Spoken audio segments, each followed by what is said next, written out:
5 perkara inilah kenapa kemudian orang-orang Quraisy itu mengingkari tidak adanya hari kebangkitan. Padahal ada beberapa poin yang harus dipahami.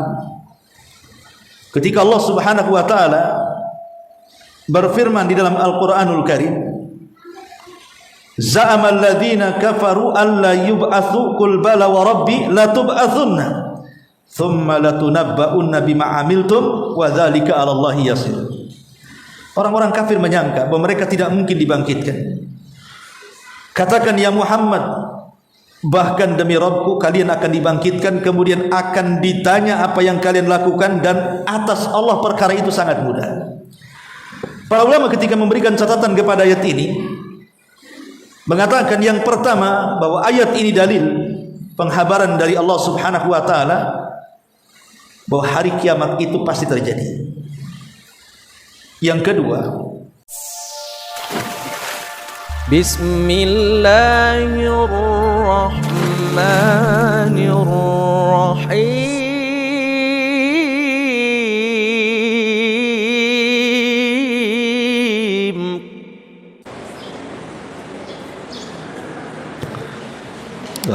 Bismillahirrahmanirrahim.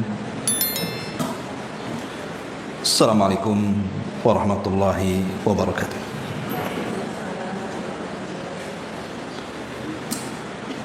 Alhamdulillah wassalatu wassalamu ala Rasulillah wa ala alihi wa sahbihi wa mawalah wa la hawla wa la quwwata illa billahi wa ba'd. Kita lanjutkan kembali kajian kita, masih membahas tafsir dari juz 29. Dan kita masuk pada surah Al-Qiyamah, surat yang bicara tentang hal ihwal hari kiamat. A'udzubillahi minasyaitonirrajim. Bismillahirrahmanirrahim. La uqsimu biyaumil qiyamah. Aku bersumpah dengan adanya hari kiamat. Wala uqsimu bin nafsil lawwamah, dan aku bersumpah demi jiwa yang selalu mencela dirinya sendiri. Ayahsabul insan alla najma idhama. Apakah manusia mengira bahwa kami tidak sanggup mengumpulkan kembali tulang belulang yang sudah hancur itu? Bala qadirina ala an nusawwiya banana. Bahkan kami mampu menyusun kembali jari jemari dengan sempurna. Bal yuridul insanu liyafjura amama. Tetapi manusia hendak membuat maksiat terus menerus. Yas'alu ayyana yaumul qiyamah. Dia bertanya kapan kira-kira kiamat itu terjadi. Fa idza bariqal basar, maka apabila mata terbelalak ketakutan. Wa khasafal qamar, dan bulan pun telah hilang cahayanya. Wa jumi'asy syamsu wal qamar, lalu matahari dan bulan pun digabungkan. Yaqulul insanu yauma idzin ainal mafar. Pada hari itu manusia berkata, kemana tempat lari? Kalla la wazar, tidak, bahkan tidak ada tempat berlindung. Ila rabbika yauma idzinil mustaqar, hanya kepada Rabbmu tempat kembali pada hari itu. Yunabba'ul insan yauma idzin bima qaddama wa akhar.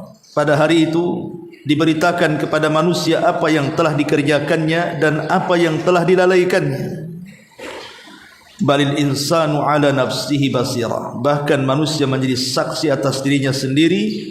Walau alqa ma'adira, meskipun dia mengemukakan banyak sekali alasan.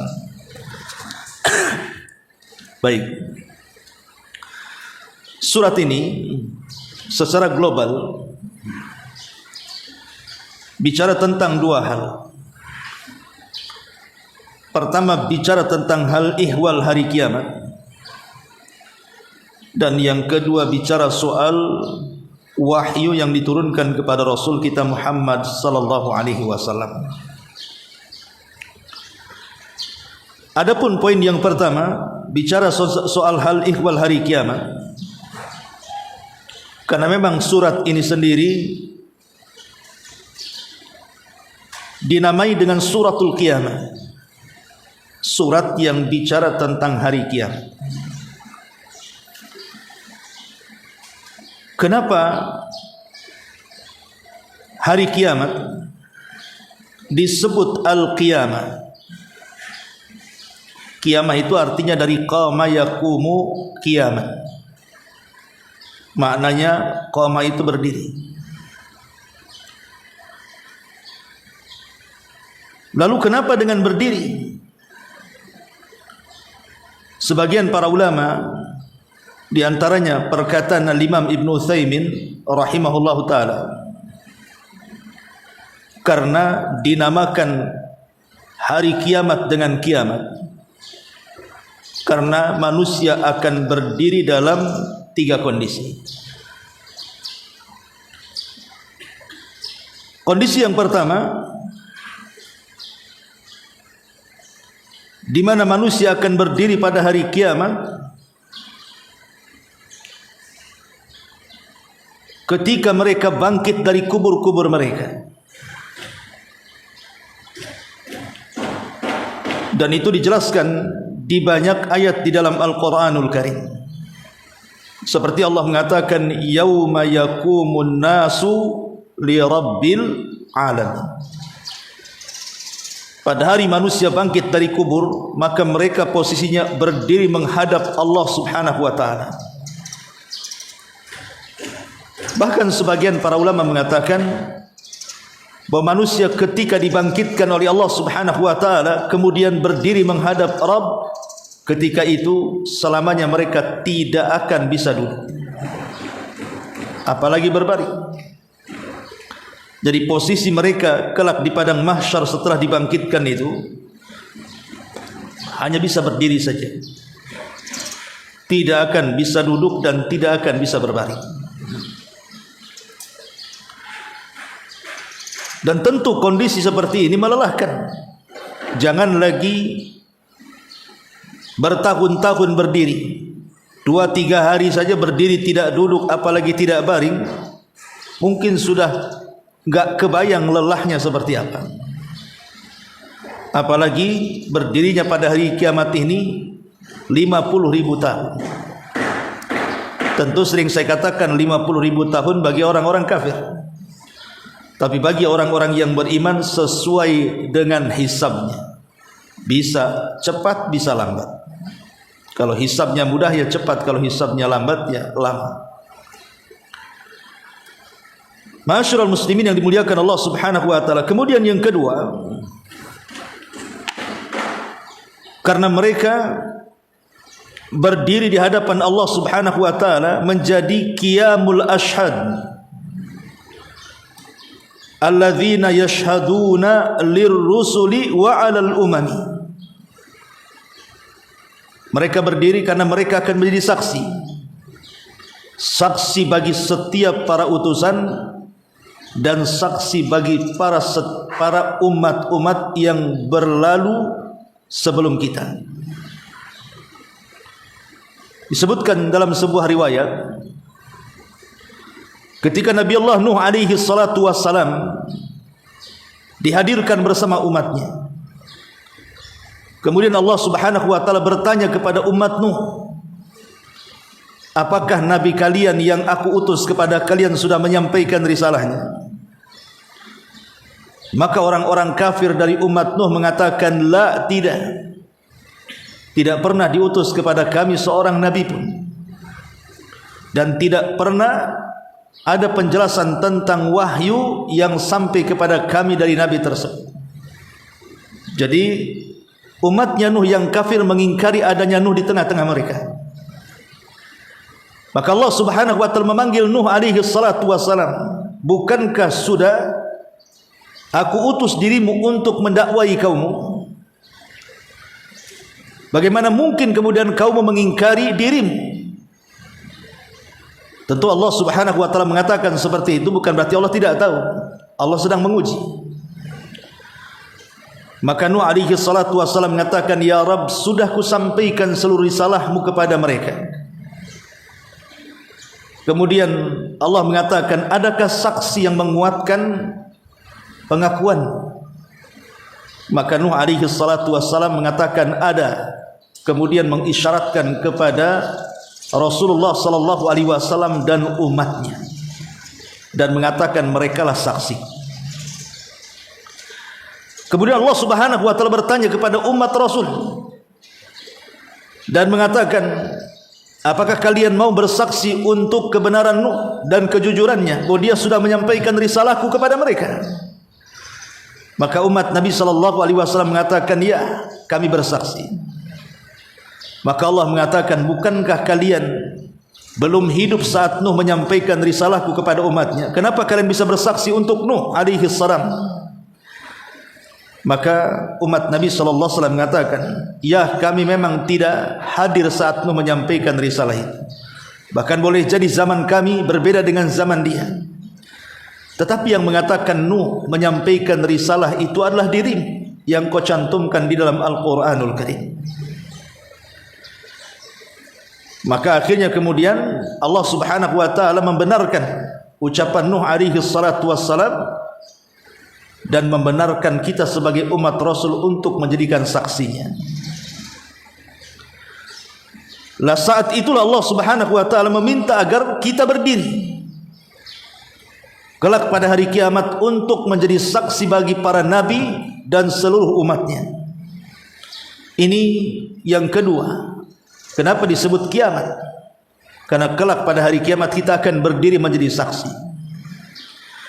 Kemudian yang ketiga, maksudnya adalah qiyamul adli. Karena kelak pada hari kiamat Allah akan menegakkan keadilan. Jadi kiamat itu artinya tegaknya keadilan. Karena Allah mengatakan, wa nada'ul mawazinal qis liyaumil qiyamah, dan kami akan letakkan timbangan-timbangan keadilan pada hari kiamat. Allah akan mendirikan keadilan pada hari kiamat, di mana tidak ada seorang pun kelak pada hari kiamat yang akan dizalimi, dan semua dipastikan mendapatkan keadilan yang tidak pernah didapat di dunia. Walaupun di dunia banyak kantor-kantor pengadilan, tapi betapa banyak orang-orang yang keluar dari kantor itu bukan dapat keadilan, tapi justru dapat kezaliman. Tapi nanti pada hari kiamat Allah akan dirikan keadilan. Tidak ada satu jiwa kecuali akan merasakan keadilan Allah Subhanahu wa taala. Inilah kenapa surat itu disebut surah Al-Qiyamah. Karena tiga perkara ini. Karena ada berdirinya kelak pada hari kiamat, berdiri setelah kebangkitan, berdiri untuk menjadi saksi, dan berdirinya keadilan di hadapan Allah Subhanahu wa taala. Maka surah tersebut disebut suratul Qiyamah. Ma'asyiral muslimin, muslimat yang dimuliakan Allah Subhanahu wa taala. Allah Subhanahu wa taala berfirman, la uqsimu biyaumil qiyamah. Kalimat la bisa memiliki makna nafi, peniadaan, ataupun zaidah, tambahan saja. Seolah-olah Allah ingin mengatakan ketika orang-orang kafir Quraisy itu mengatakan tidak mungkin terjadi kiamat, tidak mungkin terjadi hari kebangkitan setelah kematian, mustahil. Maka Allah mengatakan la, tidak bahkan terjadi. Itu kalau makna la di sini nafi, artinya peniadaan. Tapi kalau dimaksud la di sini zaidah, berarti maknanya hanya sekedar taukid, penguat saja. Seolah-olah ingin mengatakan la uqsimu biyaumil qiyamah, sungguh-sungguh dan pasti bahwa kiamat itu akan terjadi. Jadi sebagai taukid, la uqsimu biyaumil qiyamah. Kenapa Allah Subhanahu wa taala bersumpah dengan hari kiamat? Karena sebagian orang-orang kafir itu mereka mengingkari adanya kiamat. Makanya Allah bersumpah di sini bahwa kiamat itu dipastikan terjadi. Lah kiamat sendiri satu di antara sekian nama akan sebuah peristiwa besar tentang kehancuran alam semesta. Karena nama-nama hari kiamat itu kan banyak. Sampai sebagian para ulama mengatakan bahwa nama-nama kiamat itu mencapai 80 sampai 100 nama. Dan para ulama mengatakan orang-orang Arab ini kalau untuk sebuah peristiwa memiliki nama yang begitu banyak, menunjukkan peristiwa itu adalah peristiwa yang azim, peristiwa yang maha dahsyat, petaka yang maha luar biasa. Karena satu peristiwa memiliki 80 sampai 100 nama. Buat apa satu peristiwa banyak sekali namanya kalau tidak menunjukkan bahwa peristiwa itu untuk peristiwa yang maha dahsyat, peristiwa yang mengandung petaka yang sangat besar. Sebut saja di antaranya adalah Yaumul Akhir. Itu nama untuk satu peristiwa yang disebut dengan kiamat. Yaumul Azifah, Yaumul Ba'si, Yaumut Taghabun, Yaumut Talah, Yaumut Tanad, Yaumul Jam'i, Yaumul Hisab, Yaumul Hasrah, Yaumul Khuruj, Yaumud Din, Yaumul Khulud, As-Sa'ah, As-Sakhah, At-Tammah, Al-Waqi'ah, Yaumul Wa'id, Yaumu Qiyamil Ashhad, dan banyak lagi nama-nama yang disebutkan di dalam Al-Quran dan Sunnah Nabi SAW untuk sebuah peristiwa. Satu peristiwa mengandung nama banyak, menunjukkan peristiwa itu maha dahsyat. Makanya di sini Allah Subhanahu wa taala mengatakan la uqsimu biyaumil qiyamah. Aku bersumpah dengan hari kiamat. Dan hari kiamat sendiri kita tahu bahwa sering saya ulang-ulang bahwa kiamat itu memiliki dua makna. Pertama maksudnya pembagian kiamat itu terbagi menjadi dua. Ada namanya al-qiyamatus sughra, ada yang namanya al-qiyamatul kubra. Kiamat kecil dan kiamat besar. Adapun kiamat kecil sebagaimana sabda Nabi sallallahu alaihi wasallam, "Idza mata ahadukum faqad qamat qiyamatuh." Kalau salah seorang di antara kalian meninggal dunia, berarti tegaklah kiamat kepada dirinya. Jadi kematian itu adalah kiamat, tapi kiamat kecil. Dan kiamat ini setiap hari terjadi, dan setiap hari kita bisa saksikan dan kita bisa melihatnya.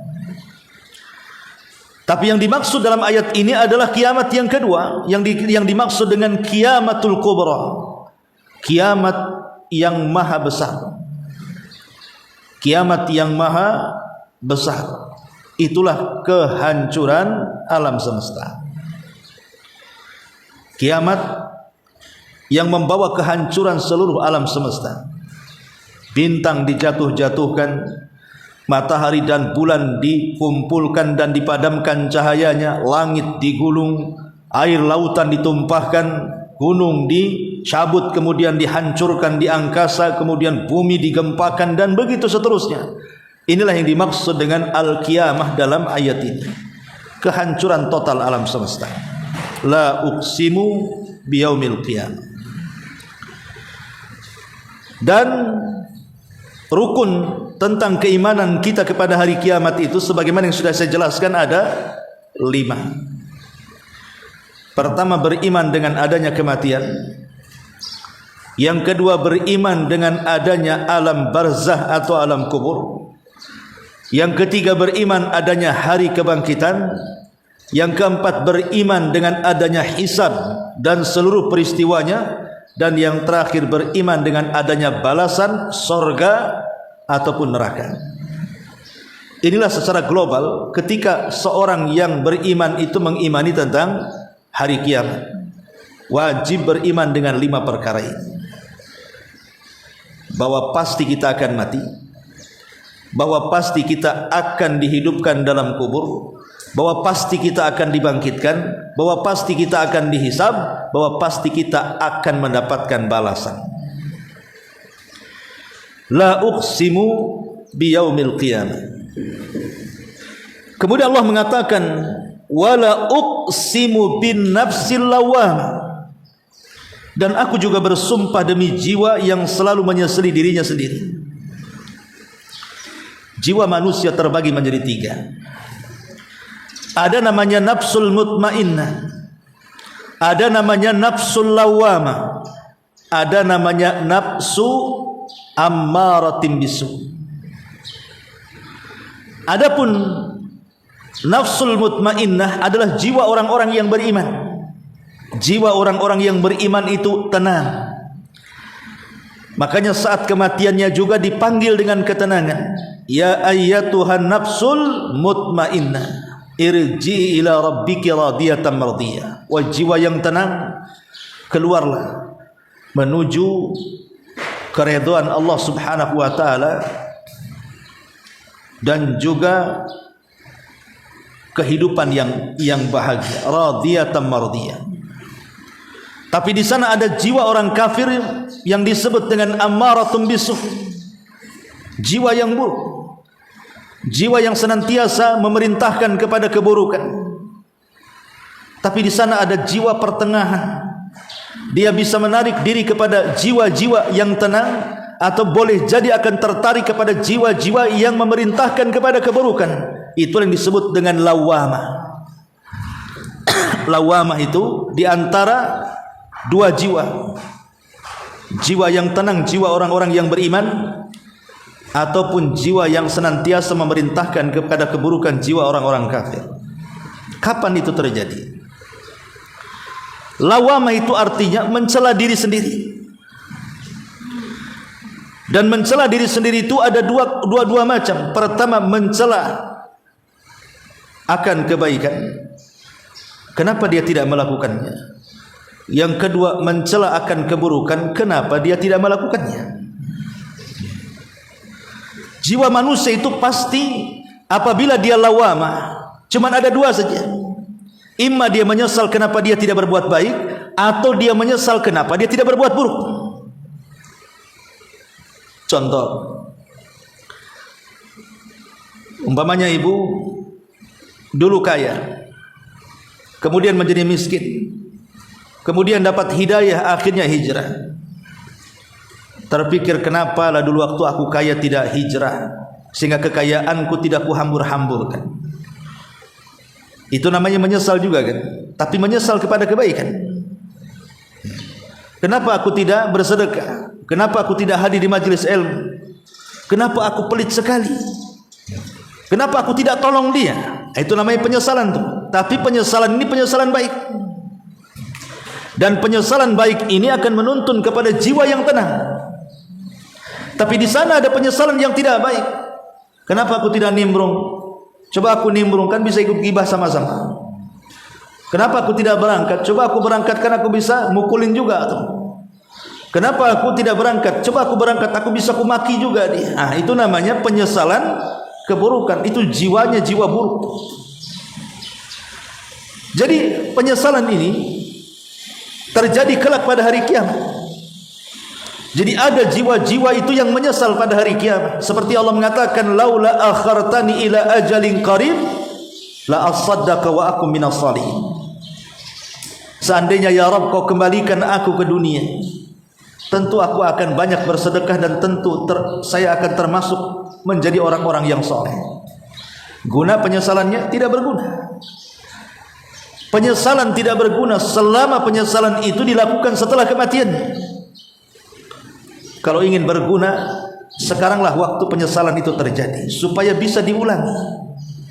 Tapi kalau setelah kematian, mustahil seseorang menyesal walaupun dia memuntahkan seluruh air mata darah sampai perahu bisa berlayar di atasnya sekalipun. Tidak mungkin manusia dikembalikan ke dunia.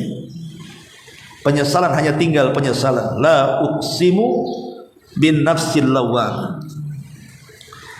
Ayahsabul insanu allan najma idhama. Apakah manusia mengira bahwa kami tidak akan mengumpulkan kembali tulang belulangnya? Bala qadirina an nusawwiya banana. Bahkan kami mampu menyusun kembali jari jemari dengan sangat sempurna. Al-As ibn Wa'il As-Sahmi. Al-As ibn Wa'il As-Sahmi, seorang yang sangat memusuhi Nabi sallallahu alaihi wasallam, mendatangi Nabi sallallahu alaihi wasallam dengan membawa sekarung tulang belulang yang sudah hancur berantakan. Kemudian mendatangi Nabi sallallahu alaihi wasallam dan mengatakan, "Ya Muhammad, mungkinkah Tuhanmu bisa membangkitkan manusia setelah hancurnya tulang belulang itu?" Kemudian dilemparkan tulang itu di hadapan Rasul. Sanggup Rabbmu menciptakan kembali? Karena orang-orang kafir itu mereka tidak yakin adanya hari kebangkitan. Mereka mengingkari bahwa tidak mungkin ada hari di mana manusia akan dibangkitkan kembali kedua kalinya. Makanya dia datang kepada Rasul bawa tulang, kemudian mengatakan, "Mungkin enggak Rabbmu menghidupkan ini?"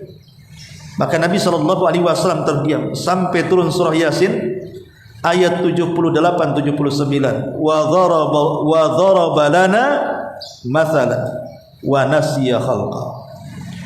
Qala man yuhyil idhama wa hiya ramim. Qul yuhyiha alladhi ansha'aha awwala marrah wa huwa bikulli khalqin alim. Dan dia membuat perumpamaan bagi kami. Jadi orang-orang kafir hendak membuat perumpamaan dan mereka melupakan asal kejadian. Maksudnya begini, Allah ingin katakan, kamu mengatakan seperti itu aneh. Dulu loh kamu tidak ada, kemudian aku ciptakan. Dari ketidakadaan kemudian menjadi ada saja aku sanggup. Apalagi sudah ada, kemudian binasa, kemudian dikembalikan semula. Itu lebih mudah daripada yang pertama. Dia lupa asal penciptaannya, kata Allah.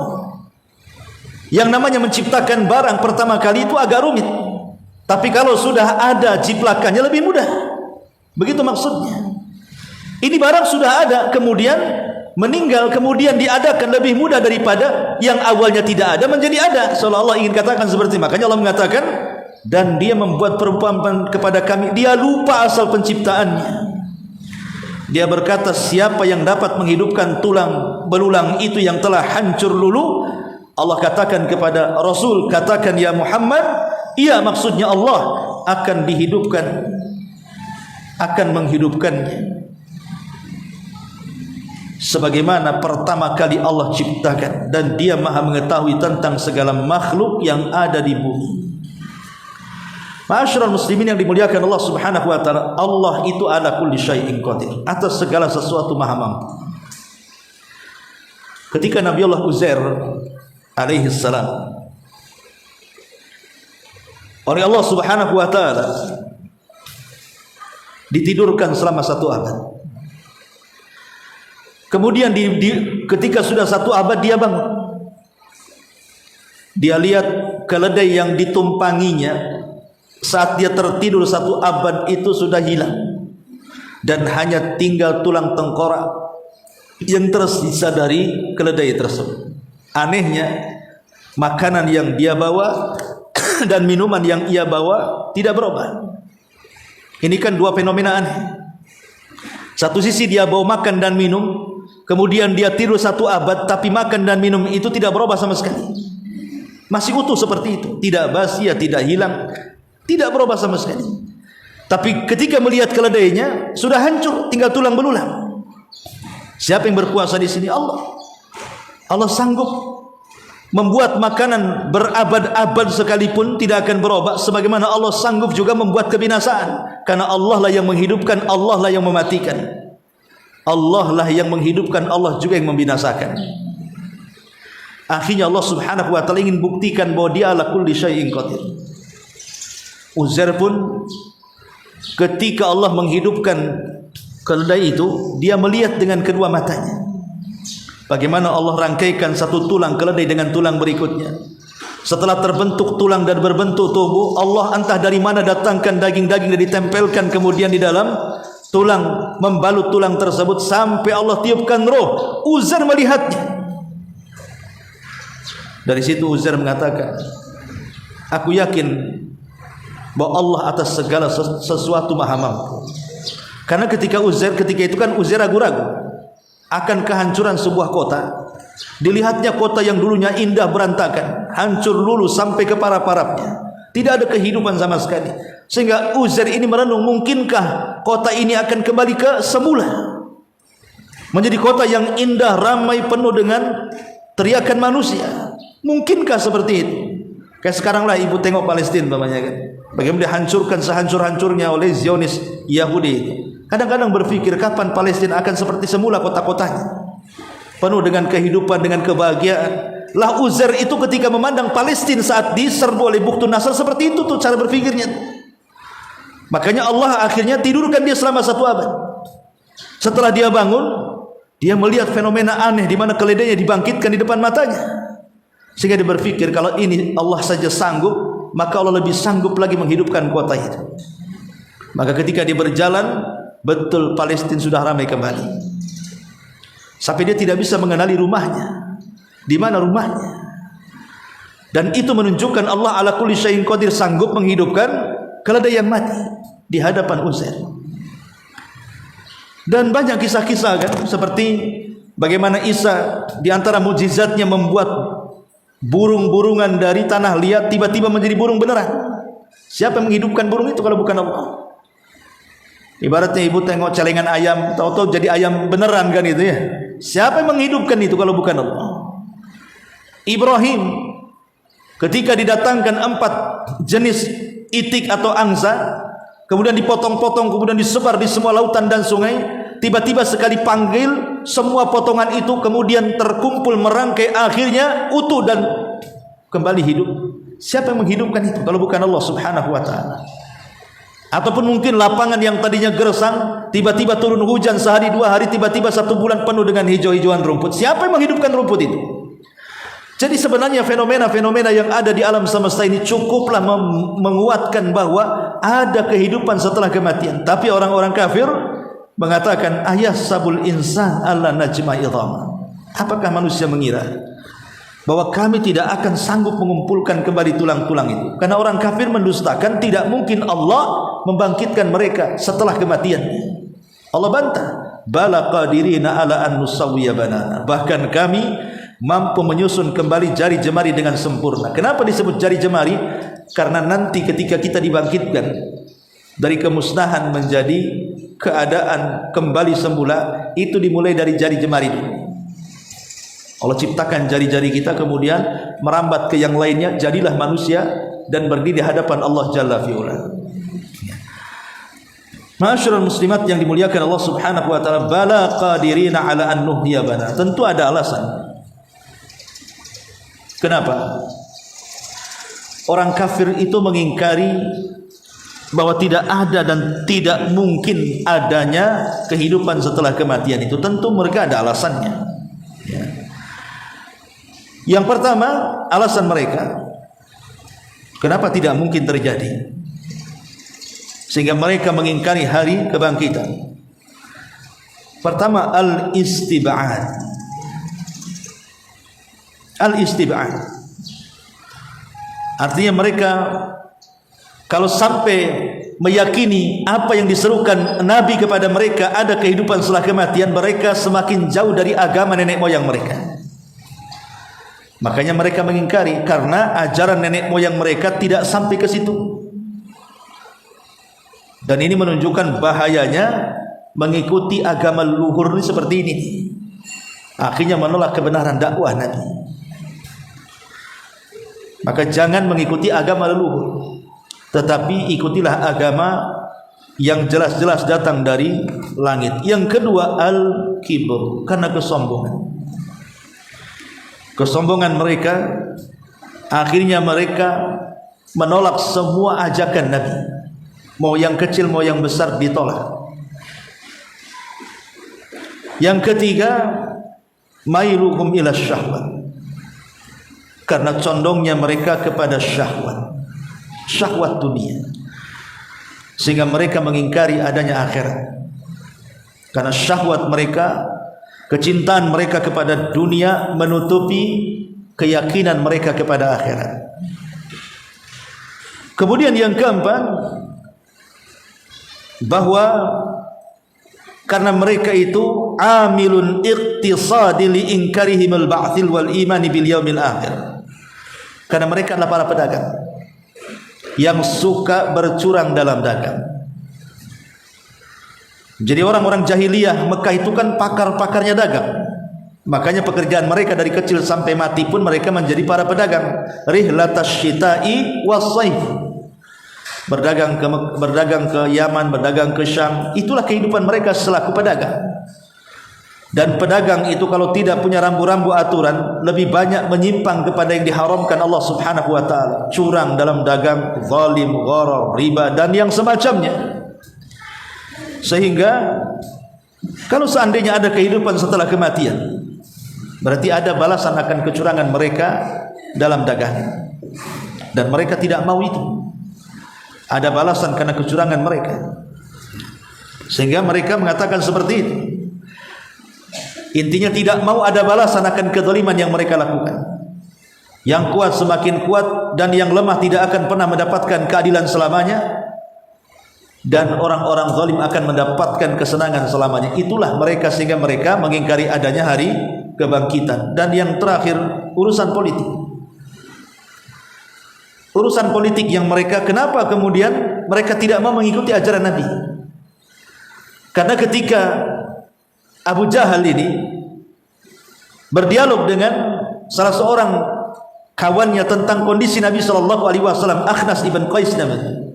Akhnas ibn Qais berdialog dengan Abu Jahal tentang Rasul. Kata Akhnas, ya Abu Jahal, saya ingin bicara empat mata.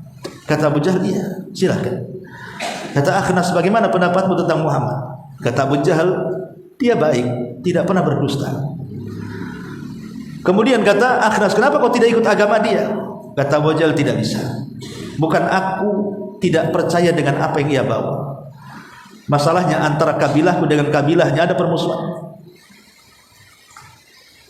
Karena kabilahnya Abu Jahal Bani Makhzum itu kabilah besar di tengah-tengah Quraisy, sebagaimana kabilahnya Rasul, kabilah Bani Hashim juga kabilah besar. Dua kabilah ini selalu bersaing untuk menjadi pemimpin di tengah-tengah orang Quraisy. Makanya mereka selalu membuat gebrakan-gebrakan kebaikan, kebajikan supaya terpilih menjadi pemimpin Quraisy. Kata Abu Jahal, kalau tiba-tiba dari mereka muncul seorang nabi sementara kita tidak punya nabi, maka selamanya kabilahku akan rendah. Sejak itulah aku tidak mau beriman dengan dia. Jadi urusan politik sebenarnya. Makanya kenapa kemudian dihasutnya oleh Abu Jahal dan orang-orangnya untuk mengingkari dakwah Rasul yang berakhir kepada pengingkaran dakwah Rasul yang intinya mengajak manusia untuk beriman ada kehidupan setelah kematian.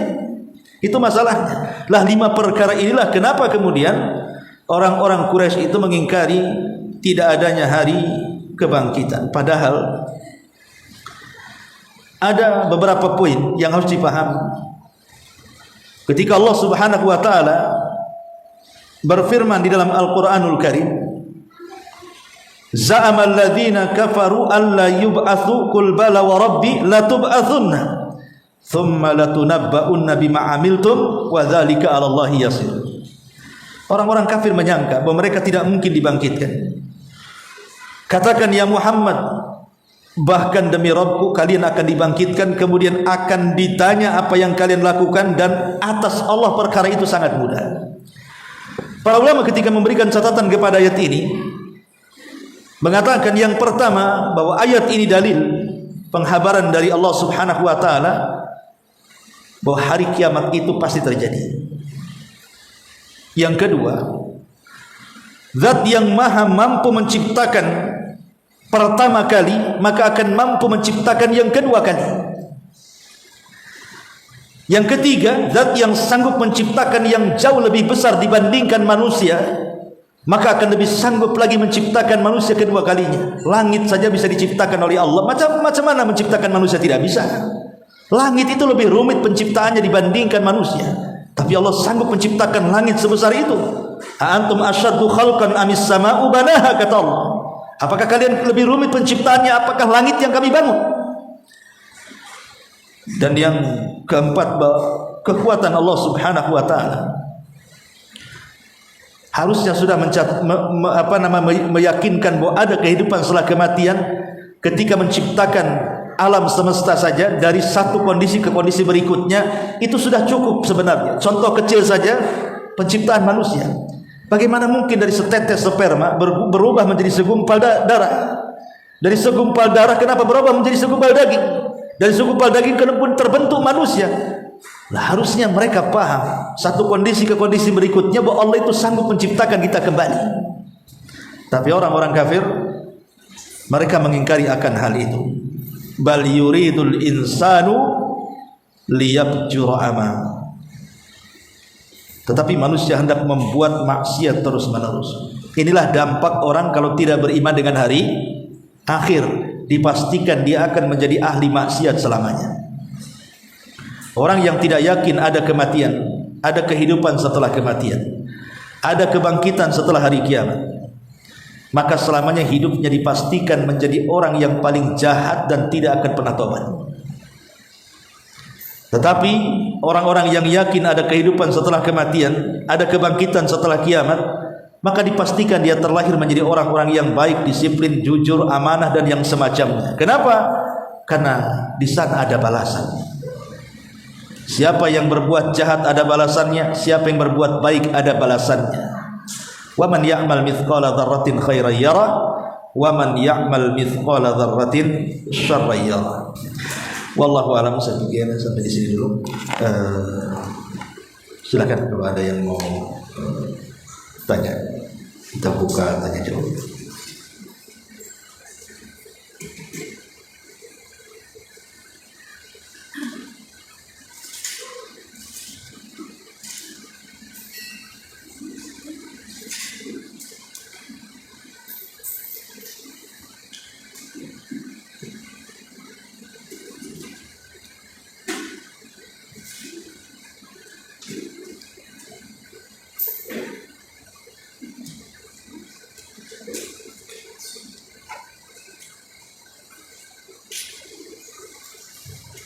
Nggak ada. Baik. Subhanallah wa bihamdika, asyhadu an la ilaha illa anta, astaghfiruka wa atubu ilaik.